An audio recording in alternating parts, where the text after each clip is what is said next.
In the last episode, I shared some of my favorite ways to protect against negative energy. This week, I'll share a personal story that might help explain why I believe in what I do.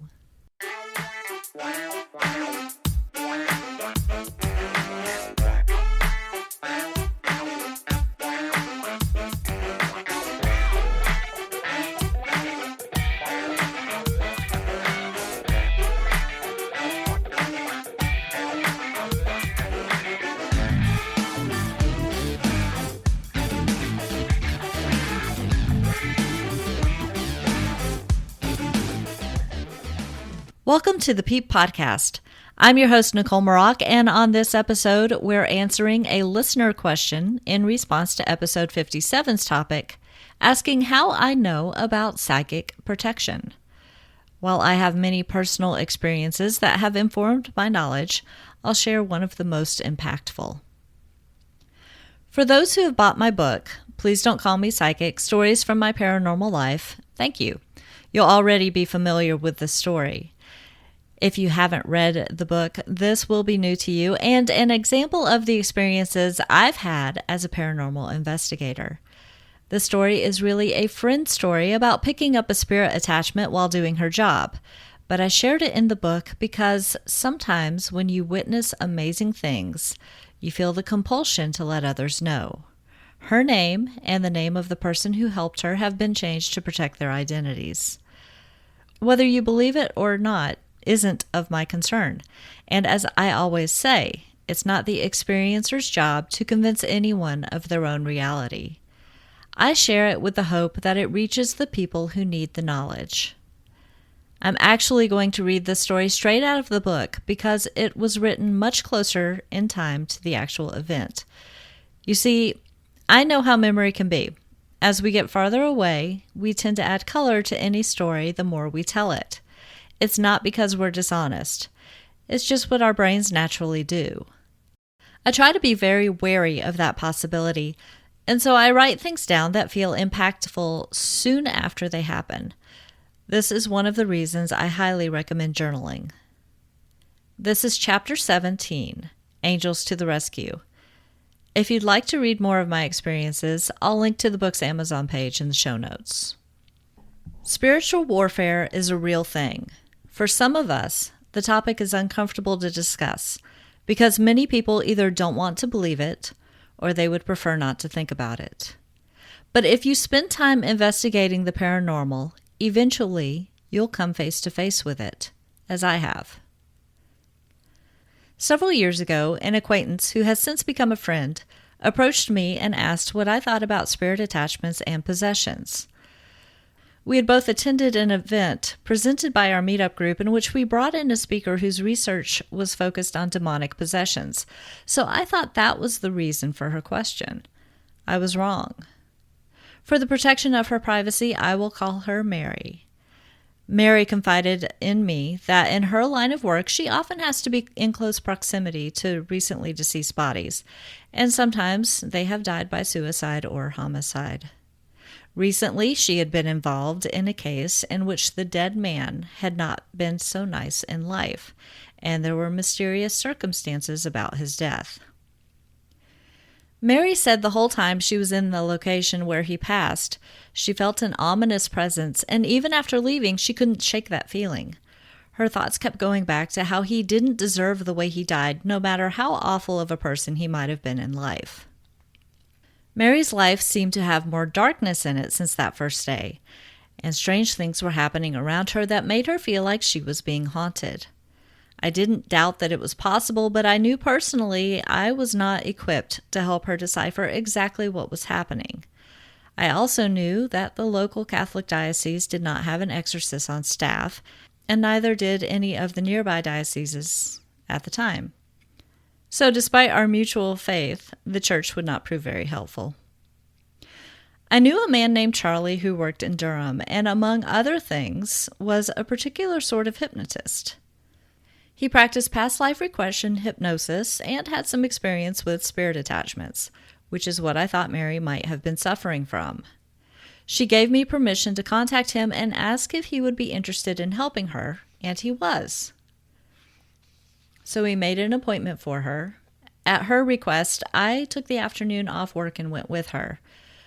We hoped my presence would help her relax enough to go under. We arrived, and he showed us briefly around the nondescript building where he worked. Then we settled into his office. I sat in a chair in a corner of the small room and promised to be quiet and just observe. My curiosity and a slight amount of skepticism made that promise easy to keep. Mary laid back in a reclining chair, and he sat on the opposite side of her in his desk chair. He asked her to close her eyes and proceeded to hypnotize her. It wasn't long before he took her back to a time when she was a child. She recalled looking down at her shoes and described how they looked and what she was wearing, a Catholic school uniform. She recalled how she felt about her clothing and her day in general. With each answer, he became more satisfied that she was successfully under hypnosis. His next step was taking Mary back to the present moment and asking her to notice that she was looking at herself in a full-length mirror. She confirmed that she was, and he asked her if she saw anyone with her in the mirror. She described an angry-looking older man standing behind her and said he wouldn't leave her alone. She didn't like him, and he made her uncomfortable.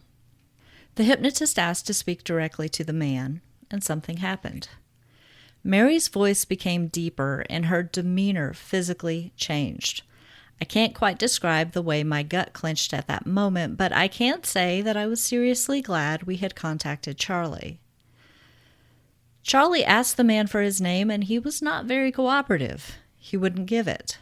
Charlie asked why the man was with Mary, and his answer was that he just didn't want to leave her. Charlie asked if the man knew he was dead, and he seemed to understand his situation to an extent. So Charlie suggested he start looking for the light, and explained that his loved ones would be in the light waiting to take him home. There was a pause, and the man said something along the lines of he didn't have any loved ones there. He didn't see the light, and if he did, he wasn't going toward it. The man was stubborn. After several minutes of Charlie trying to coax him into what should have been a peaceful letting go, I was growing more concerned for Mary. Then Charlie did something I wasn't really expecting. He called on St. Michael and his merry band of angels to come help Mary.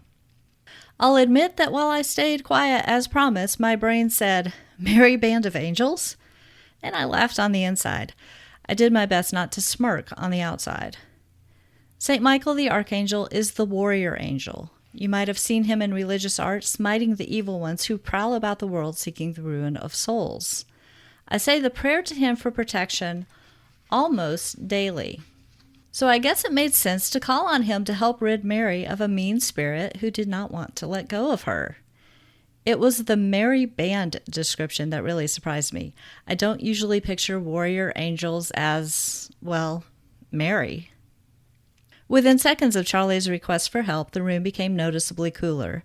I had goosebumps and looked around the room for evidence of the air conditioning kicking on.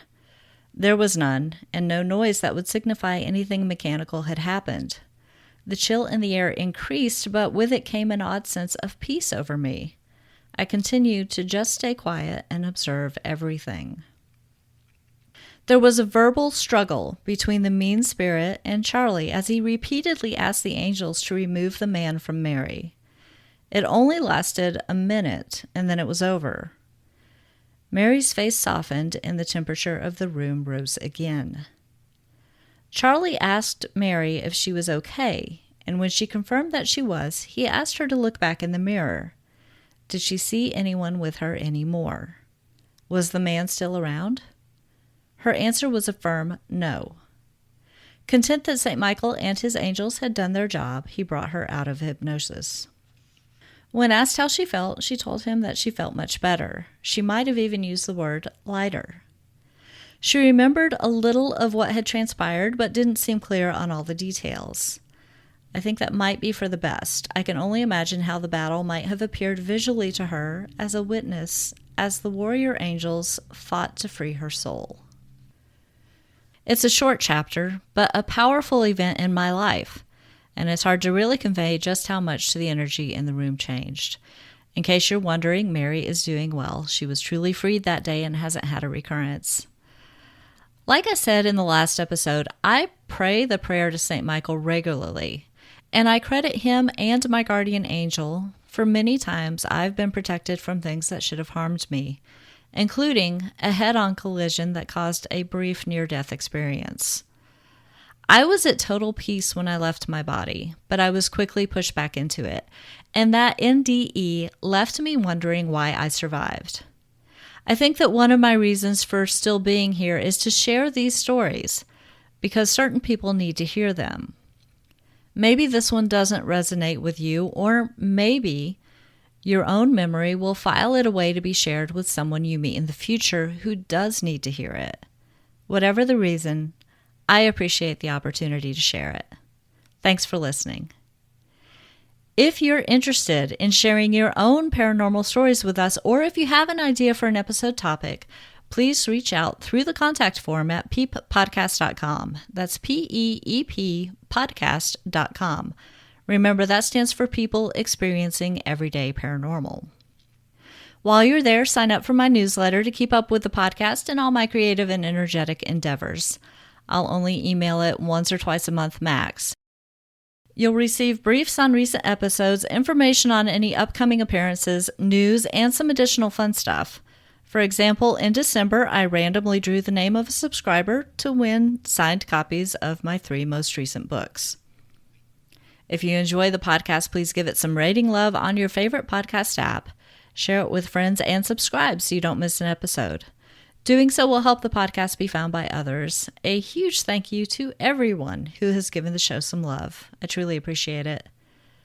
No matter how you support the show, listening, telling others about it, financial support through the donate button on the website, or any other way, I absolutely appreciate your being here. Thanks again for listening. Stay safe and be well.